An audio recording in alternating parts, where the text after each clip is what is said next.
What found us? Oh, you're in. Did we not need a password? I don't know.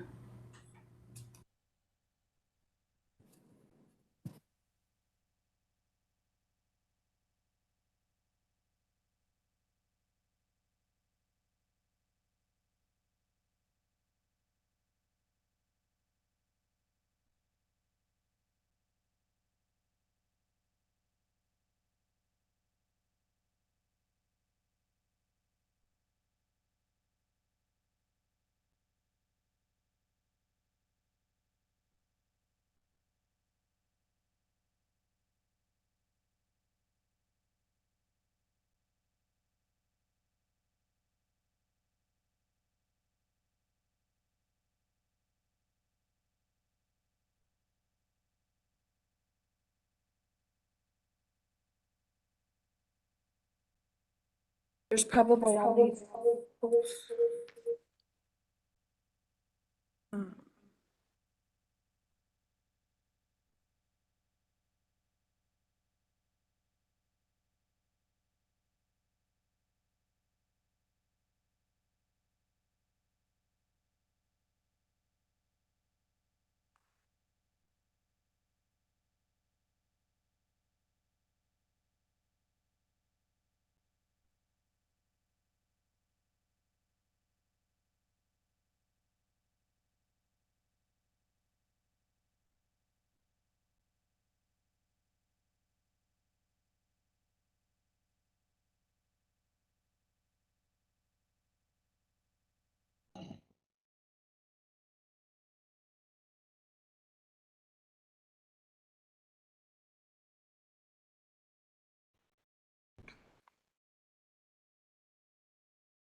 The county.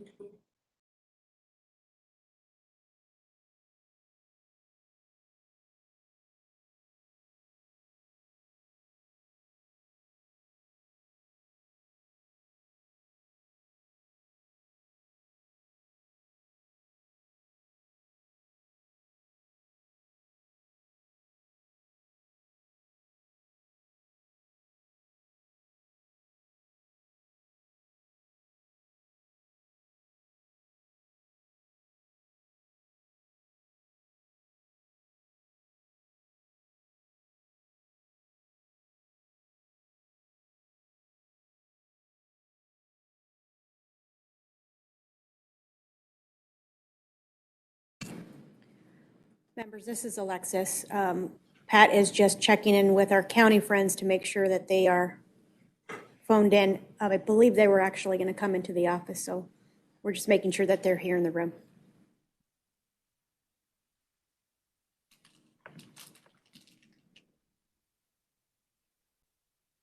Perfect. Thank you, Alexis. We'll get started once Pat is ready.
Hey, Pat, are we almost ready or? Yep, we have a phone call into the county to find out where their staff members are. I see Gina is on the call.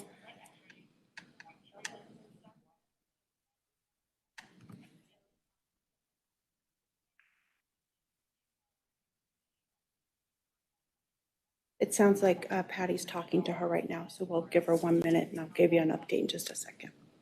Okay.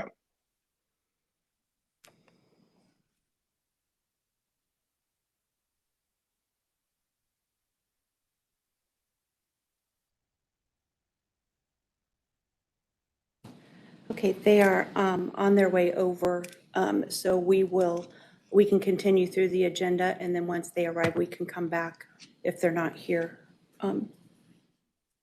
when we get to their agenda item. Okay, sounds good. So why don't we get started, everybody? Thank you for coming in to our September meeting. I'll have Pat take roll call.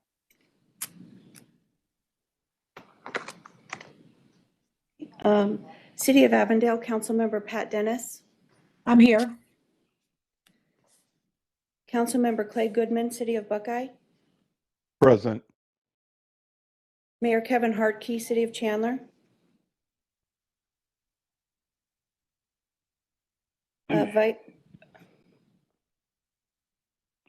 Vice Mayor Monica Dorsey from City of El Mirage.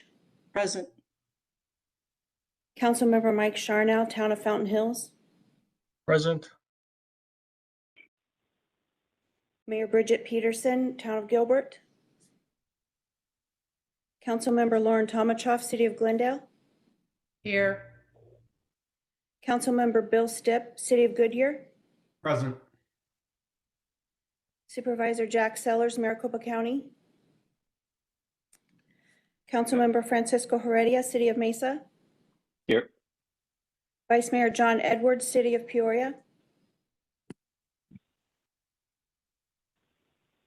Councilmember Laura Pastor, City of Phoenix. Here. Councilmember Jeff Brown, Town of Queen Creek. Mayor David Ortega, City of Scottsdale.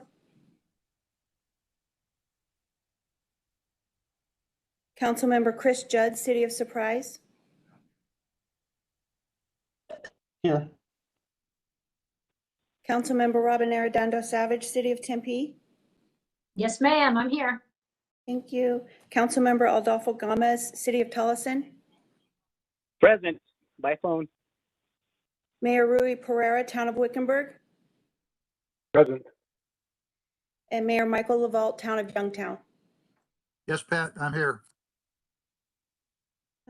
Chair, we're ready to proceed. Perfect. Well, thank you, everybody. I know most of us are online, so if you have a question or comment, just type it in the comment box. I can't see everybody on my box, so maybe just type it in, and Pat will call on you if you have a further question that you want to state. And also, just make sure that everybody mute their computer or their phone if you're online. So. First item, public comment. We'll take this opportunity to, if there's anybody that would like to provide public comment, they have 3 minutes. Pat, is there anybody that's pulled the call? Yes, sir. Blue Crowley is here today. Perfect. Blue, you have 3 minutes.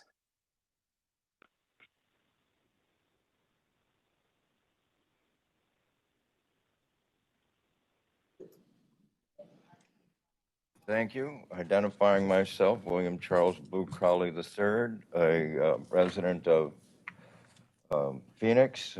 Yesterday it was Wickenburg, though. And, okay. I'd like to point out two things. You've got the new service changes, et cetera, coming up next month. And I'd like to point out that I have a document here that was produced back in, I believe it was '06. It's the Regional Transportation Plan, and it has the super grid for the bus. And I'd like to point out, starting in 12, Camelback was supposed to be extended to Litchfield Road. In 18, you were supposed to 303 on Bell to Frank Lloyd Wright. In 18 also, Price to Power Road on Queen Creek. Not there. Indian School in 2019 was supposed to go to Litchfield. Thomas to Dysart in 2019, Road, which is Thunderbird. And 2019, Buckeye, and then Dunlap. And my favorite is coming up, it says that you're going to be putting in 83rd and 75th Avenue. That would be in 2022 that the document says, but that ain't happening because I noticed that part of that with it being Thomas, Indian School, and Camelback, that they go into Litchfield, and Litchfield doesn't even sit at the table. Where I see you putting money, such as in the Tempe trolley, and saying that's bus, I want every dime that is bus money going to buses and facilitating what I did as president or chairman of the bus committee for the Prop 200, the thing that you base your stuff on. These were what we wanted done. We wanted the grid to be addressed and done, and you're dropping the ball and not doing it. We still need to re-implement the bus to Wickenburg. And on your item 4C, the Title IV program update, it says public participation, and on the page beforehand it states, did you do any public outreach? No. So how is the public participating and you stating you did all the things that you needed to do? Thank you, and sorry for taking 10 extra seconds. Thank you, Blue. We'll move forward with our agenda. Item number 2, Chief Executive Officer report. I'll pass it over to Mr. Scott Smith. Thank you, Councilman Heredia, and we'll welcome everybody to our virtual meeting. Hopefully that soon we can get back to where we're all in the same room, but the COVID doesn't seem to be cooperating very well now, does it? But today I'd like to talk about a few things that we are doing.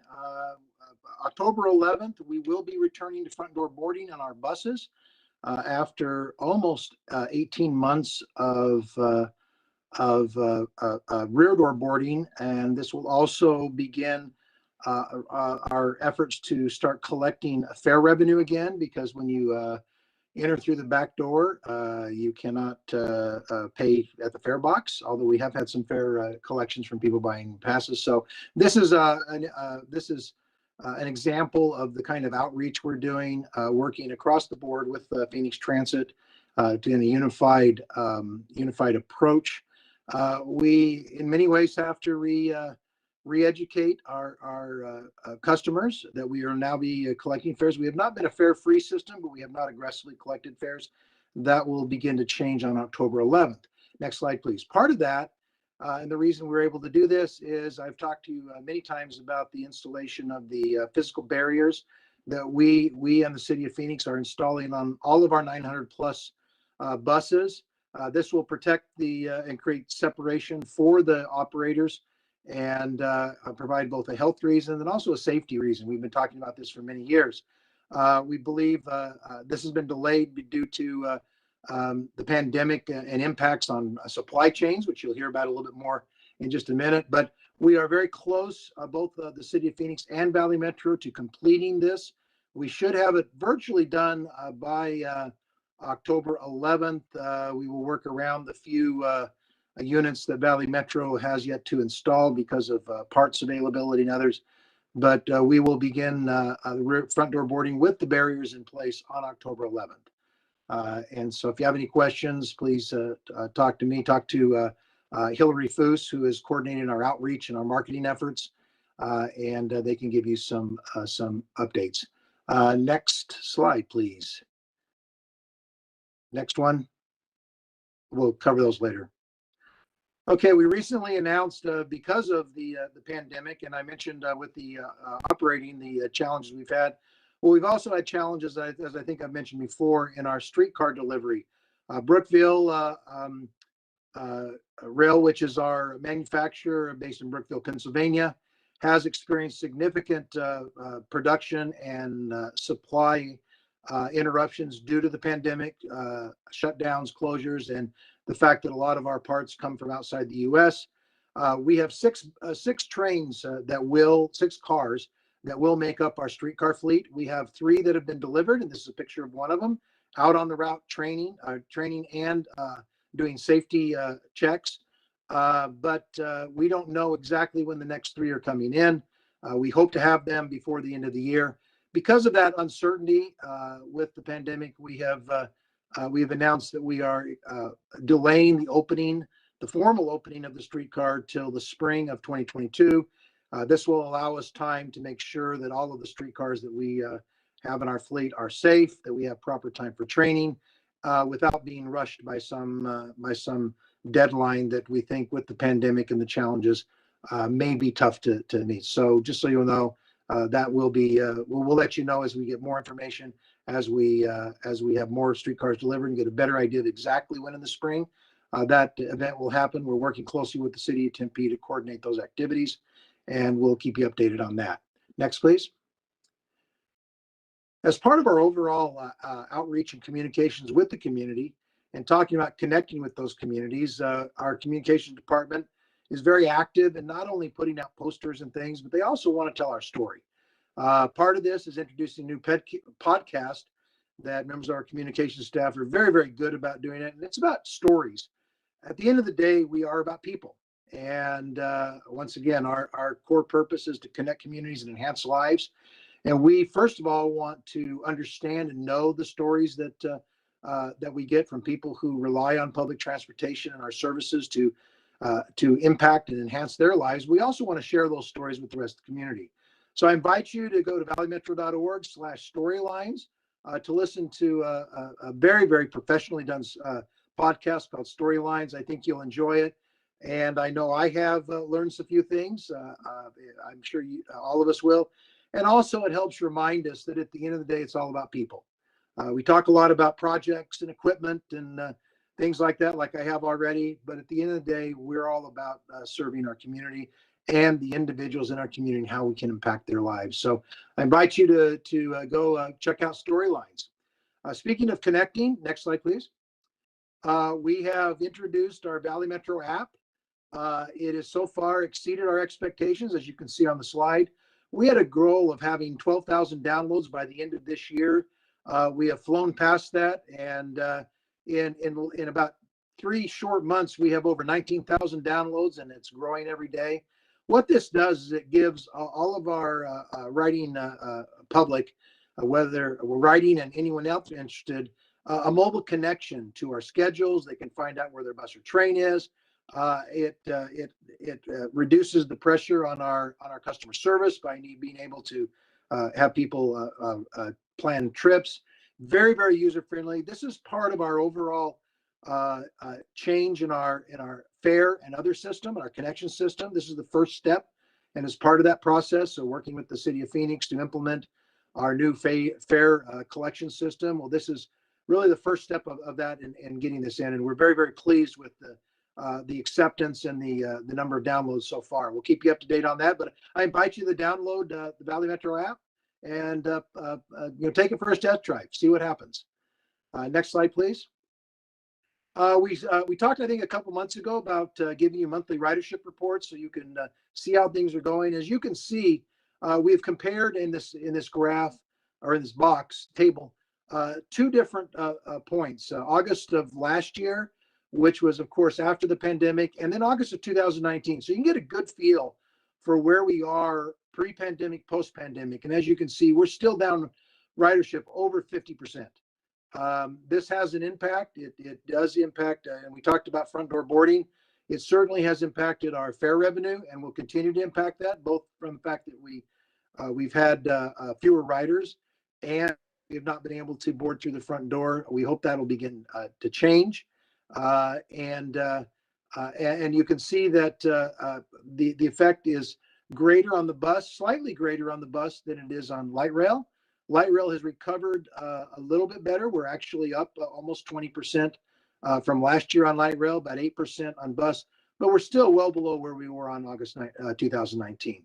A lot of things will impact this. Certainly the perception of health and people's safety. We still are under a federal mandate and do require masks on all of our public transportation, and so the perception, and also who knows how workplace challenges will continue. The fact that we're still all on virtual now in September, and I think all of us were anticipating that we would be back in the boardroom this month. So these things will impact our ridership. We'll continue to give you these monthly updates and let you know how that will impact both our operations and our financial performance. Next.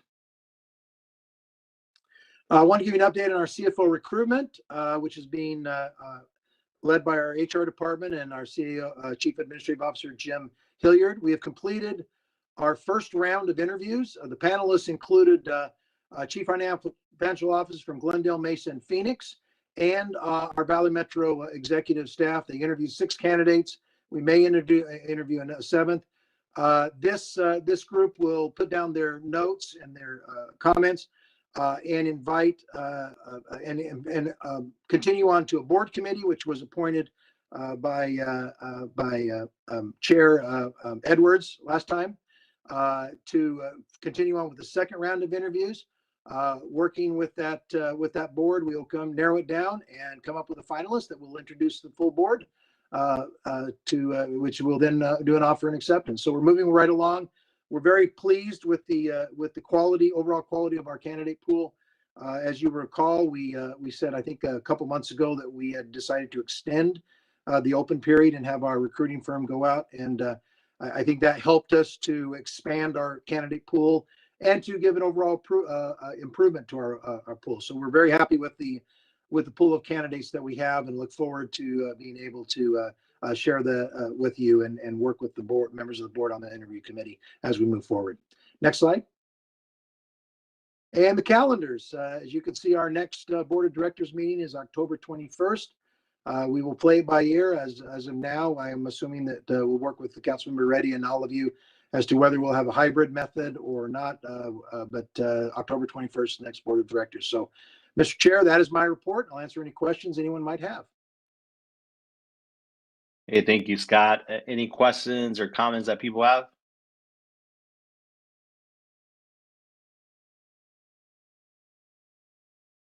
Seeing none or hearing none, thank you. We'll move forward with our agenda. Item number 3, Audit and Finance Subcommittee update. Calling Councilmember Bill Stipp to provide that update. Bill? Thank you, Mr. Chair. I appreciate that. We had a fairly robust meeting, our first one back since May. So we had a lot to cover.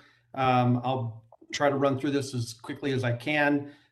First, we welcomed Councilmember Laura Pastor to the AFS, replacing Mayor Gallego. So we appreciate having Councilmember Pastor on the subcommittee.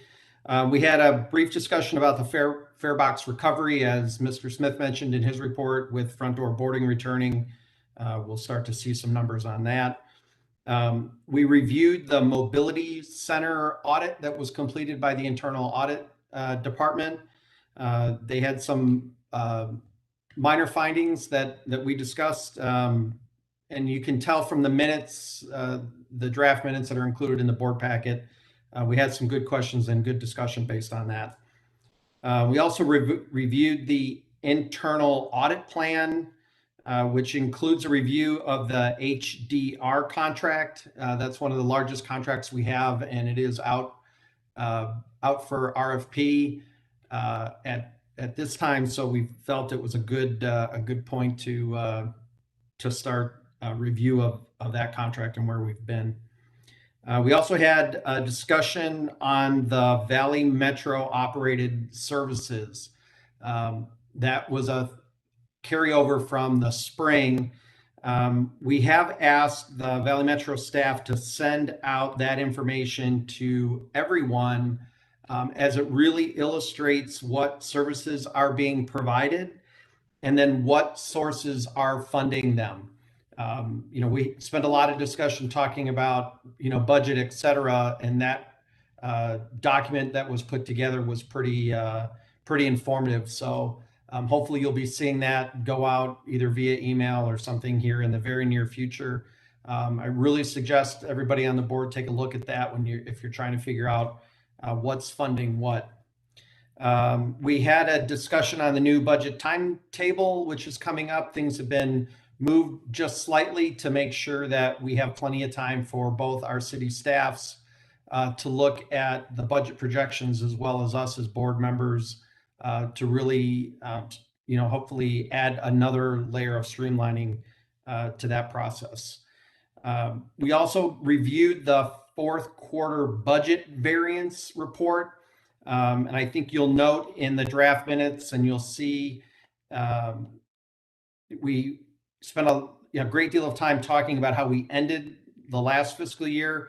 But it is important to note that it is the Audit and Finance Subcommittee's intent that we still see some level of reduction in administrative services going into FY23 before we get to May.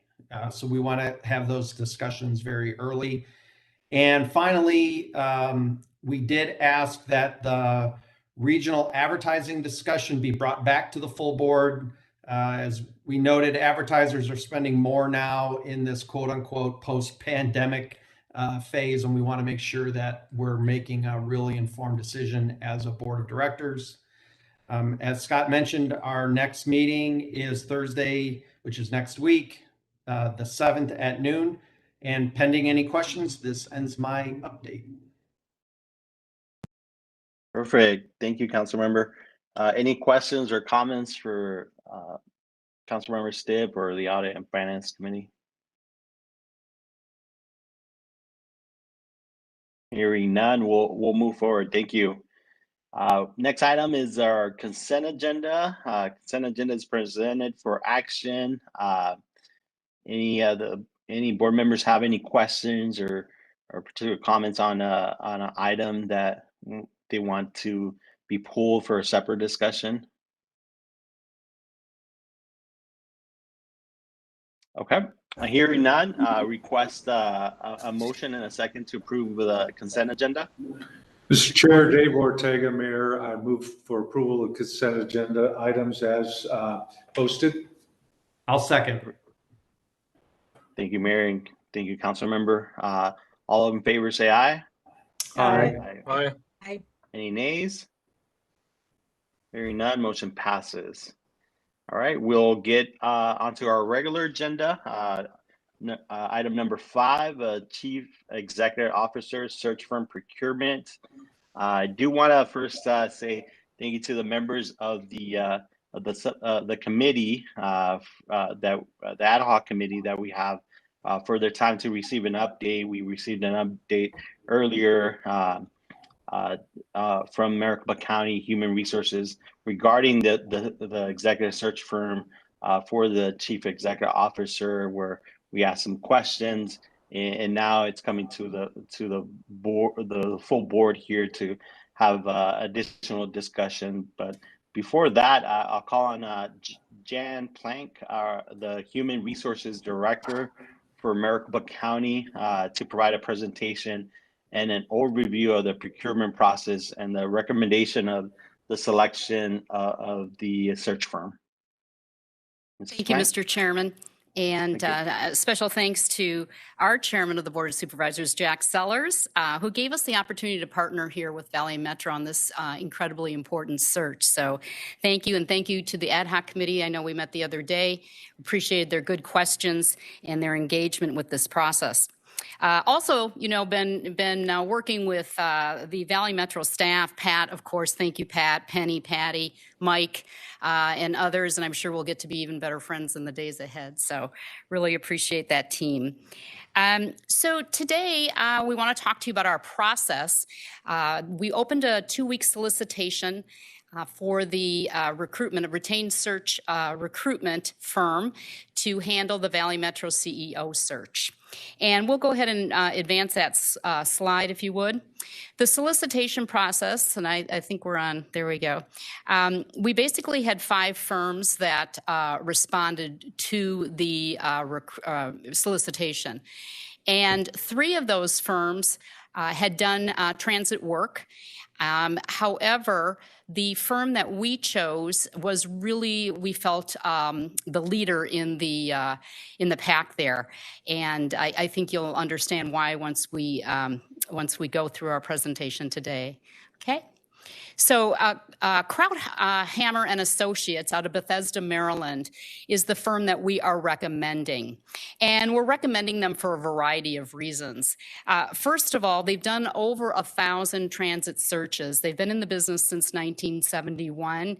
If you can just keep advancing those slides, that'd be great. Again, they're the principal. I've had an opportunity to interview him, who would be handling this project, Greg Moser. And Greg, again, has done extensive amount of work in the industry.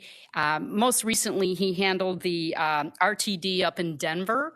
And I was impressed with the fact that this went on during COVID.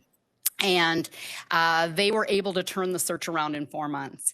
And I know it's important to the committee and to the board at large to get somebody in place by March 1st. That's certainly our goal.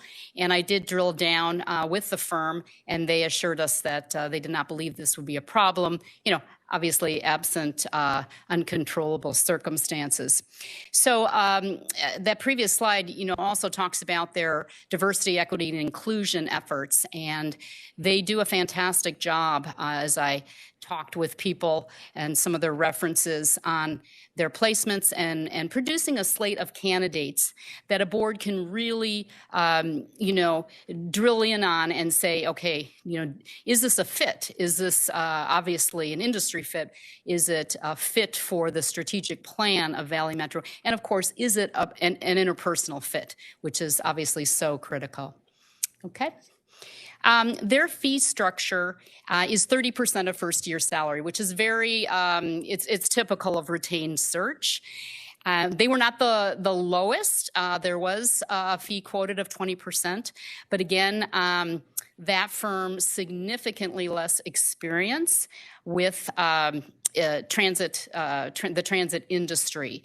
So we did feel that the 30%, which again is standard in the industry, was appropriate for their level of experience. Again, when you've been in the business since 1971, you've done over 1,000 searches. Obviously, that speaks loudly.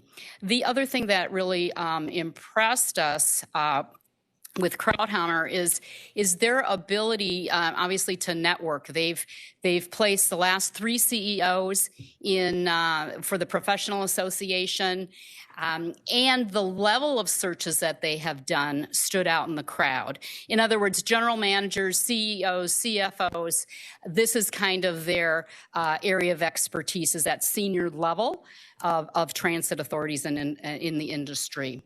Expenses, of course, would be outside of that 30% first year salary fee. And we do anticipate that a lot of this will be done virtually because of the pandemic. However, you know, naturally, I would assume you'd want to fly in the candidates, the final candidates, whether that be 2, 3, whatever.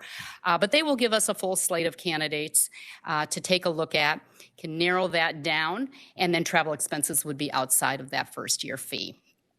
Okay, next slide, please. Our respondents' references, as I mentioned, I did have a chance to speak with Peggy Catlin at RTD in Denver. She had nothing but good things to say about their timeliness, their efficiency. As I mentioned, Greg has a JD, don't let that scare you, but he also has a degree in accounting, and he is very, very efficient, at least in my interview with him and in my checking of the references. And again, Greg would be our principal on this search. I encourage you to look him up on LinkedIn. It's Greg Moser, and that's Moser.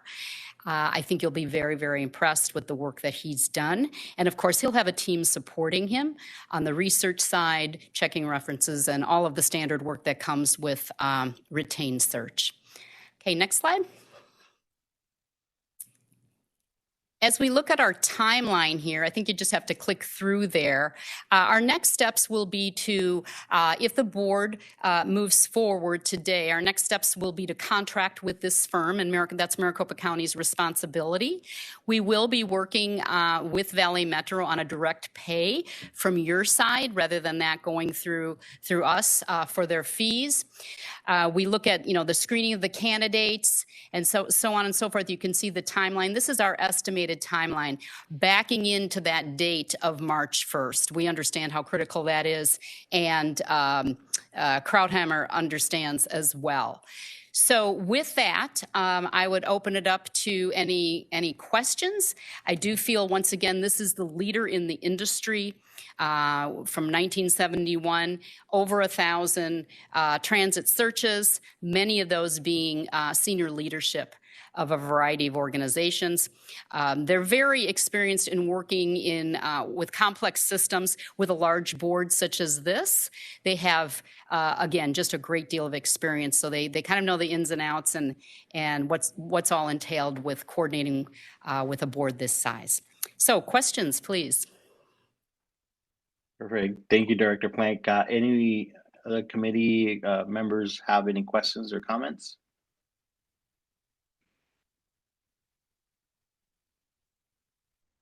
Mr. Chair, this is Bill. Go ahead, Council Member.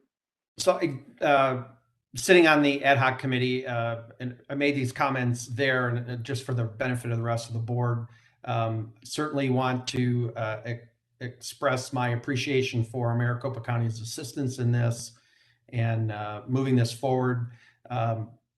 Many of you know my background is in the public sector consulting side as well, and I can assure you that Krauthammer has a great reputation in the industry and will serve us very well. And I'm appreciative of everyone on the team's effort to get them secured as our consultant, should the rest of the board agree.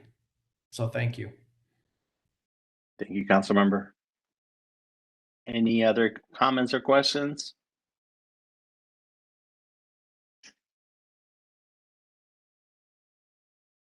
Pat, do you see any questions or comments? No. Chair, Go ahead. this is Councilwoman Pastor. Would you like a motion?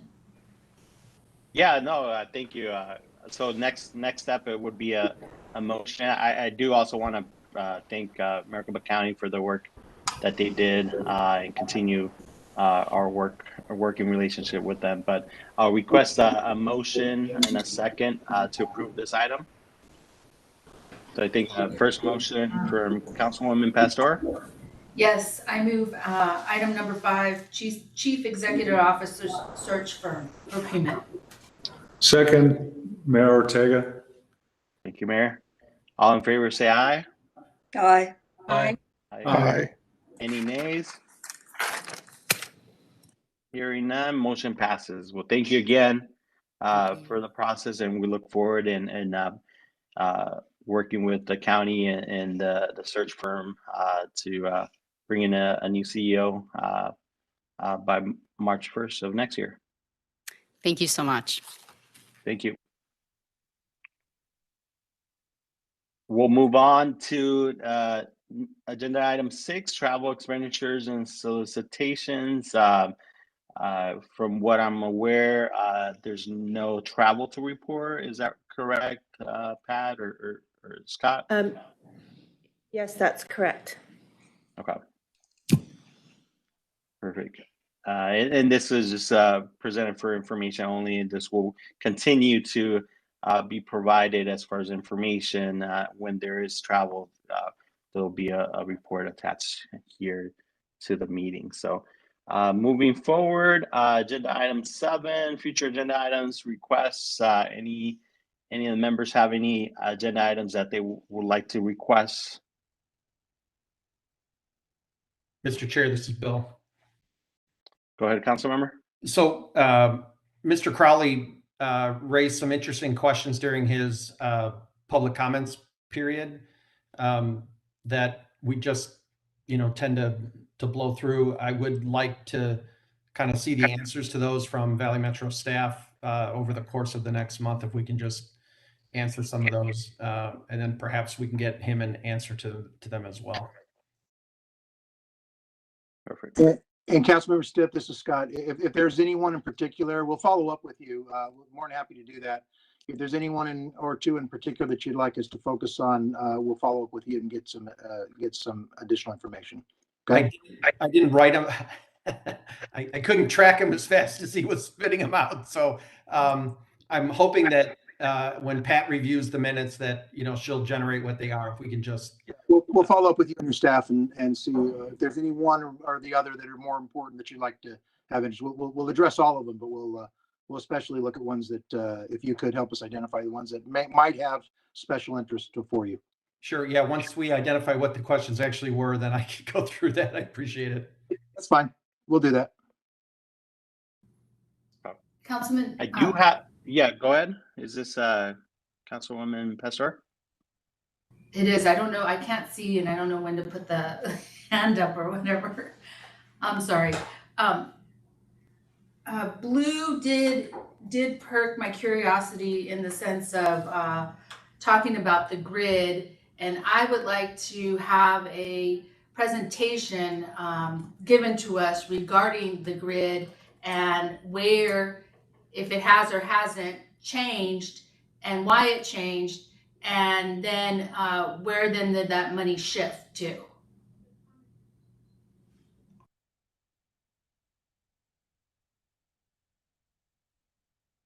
Okay. And Councilor Pastor, this is Scott once again. We will be more than happy to do that. But just a quick answer is there has been no money shifted. There is no money from regional funds that are paid to operate light rail or streetcar or any rail program. That is all funded by the cities. And we'll get into more details and be more than happy to present to you specifics that Blue brought up. I think those are great questions. But generally, what happened, and just so you can prepare for it, is in the Great Recession, the 2004 Prop 400 plan was rebalanced simply because we didn't have the money to implement the 2004 plan, and we've never recovered from that. Once again, for your information, we present as part of the budget process, a report on where we are in the entire life cycle of the Prop 400. And over the 20 years, we will end up collecting approximately 40% less money from the regional sales tax than we had envisioned in 2004 when Prop 400 was enacted. So it's not that the funds have been shifted. Is simply that the pot of money that was anticipated was decimated during the Great Recession, and we've never been able to recover it. We will go in and give you some more details as to how that relates. And the bus routes and most of the things that Blue brought up were those that were, I would say, in rebalancing. We looked at all the routes, and some of those I would imagine were some of the routes that simply couldn't be funded because there wasn't regional monies anymore. So, but we will prepare a presentation for you that will go over in detail what I just described in general, and put that on the agenda for a future meeting. Perfect. Thank you, Scott. I do also want to add another issue. Scott, you mentioned, I think last month, staffing issues, and I know a lot of businesses are having issues in hiring folks. I know the cities as well. what those issues with our contractors and how they might be impacting service, or especially as we go into front door boarding, how's that impact us if the scheduling and the collection of fares. Can we encapsulate maybe a presentation or information on how's that looking as far as our contractors and if that's impacting service? We can do that, Mr. Chair, and we're more than happy to do that. Just in general, not to leave it hanging, but that's a great question. Thank you. So far, our challenges have not caused us to reduce service. I will say this: our issues are especially acute in the maintenance area. We are, I would guess, living on baling wire and chewing gum. We have a lot more supervisors driving buses and rails than we're comfortable with, because our ranks have been thinned out, so that when there are no-shows, supervisors often step up, and we will present. And that's just generally where we are. So we're sort of living on the edge, but we will give a more detailed presentation with actual numbers and reports in an upcoming meeting. Thank you, Scott. Any other questions or comments, agenda items? All right, hearing none, our next meeting is Thursday, October 21st, 11:15. So thank you, everybody. We'll move on to our next meeting, our Valley Metro RPTA. Did you need, excuse me, Chair, did you need to adjourn that meeting? Because I moved to adjourn and then go to the next meeting. So I would move to adjourn. Yeah, okay. Do we need to adjourn the meetings? We're fine. This is Mike now. Yes, that is the appropriate process. Yes. Okay, sorry about that. All right. We got Mayor Ortega. If I have a second. Second. Perfect. All in favor, say aye. Aye. Aye. Meeting is adjourned. Thank you, Mayor. We'll move on to our next meeting, our RPTA meeting. First item is public comments. Again, public has 3 minutes. Pat, is there someone with that pulled a card?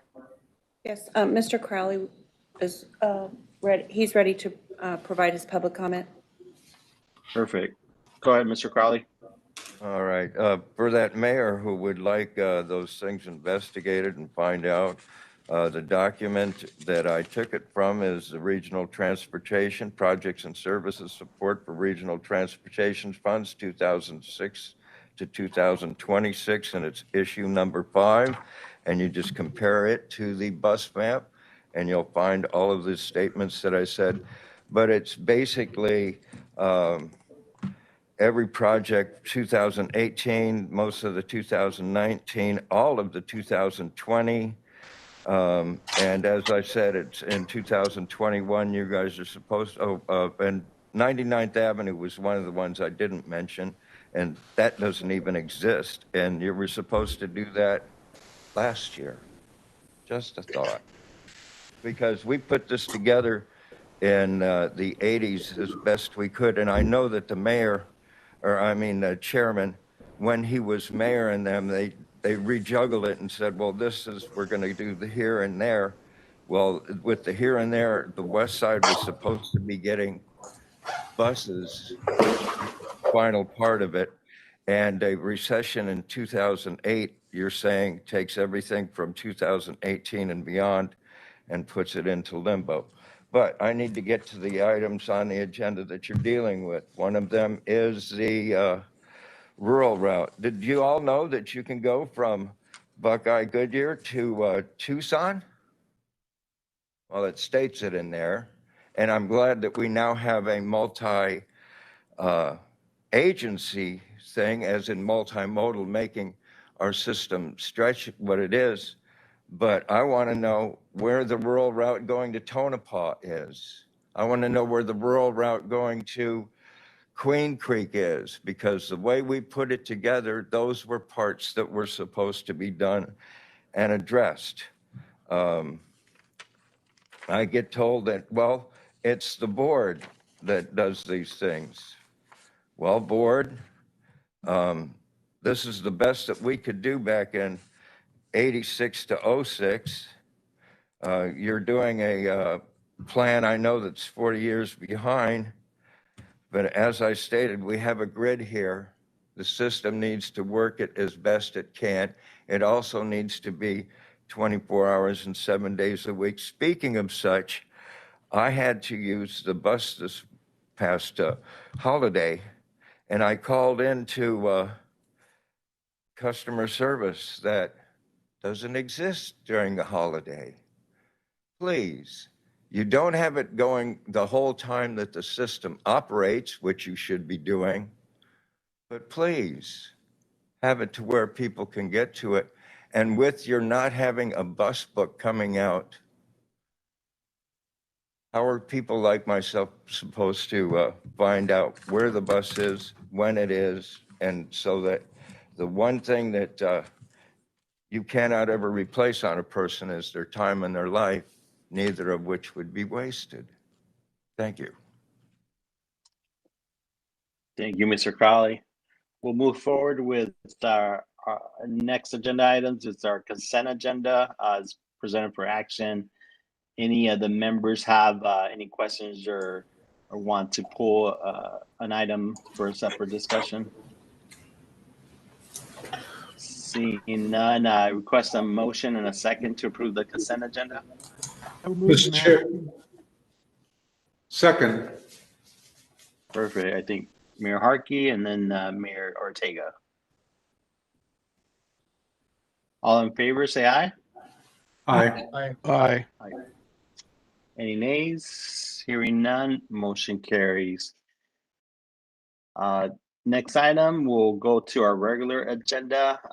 Item number 3 is the election of the vice chair with the Mayor Kate Gallego moving and having Councilmember Laura Pastor take her place. We had an opening on our vice chair, and Councilmember Laura Pastor agreed to fulfill the remaining fiscal year 22 term as Mayor Gallego had been the vice chair. So I request a motion and a second to elect Councilmember Laura Pastor as vice chair to fulfill the remaining term. So moved by Mayor Ortega. Okay. Second. Any second? Second by Stipp. Councilmember Stipp. Perfect. All in favor, say aye. Aye. Any nays?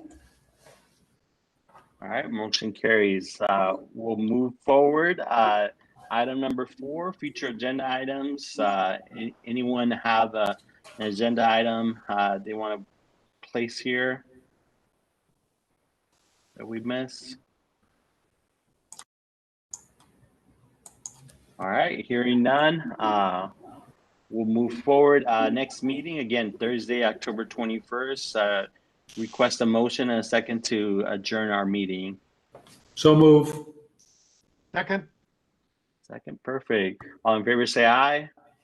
Aye. Aye. Take care, everyone. Bye. Thank you, everybody.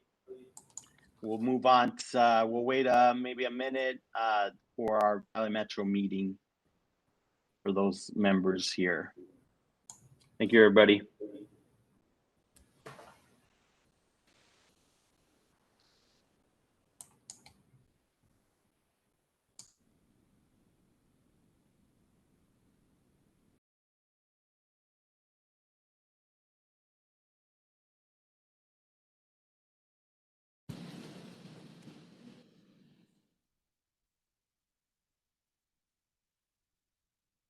Do we have enough, Pat? Let's see, Mayor Harkey, Councilwoman Arredondo Savage, myself. Oh, yes, we're ready to go. All right.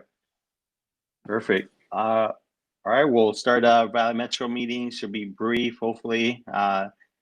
If Councilwoman Arredondo Savage has anything else be long. So, but first item, public comment again. Well, 3 minutes. Pat, do we have somebody? pulled the card? Yes. Mr. Crowley. All right, Mr. Crowley, you have 3 minutes.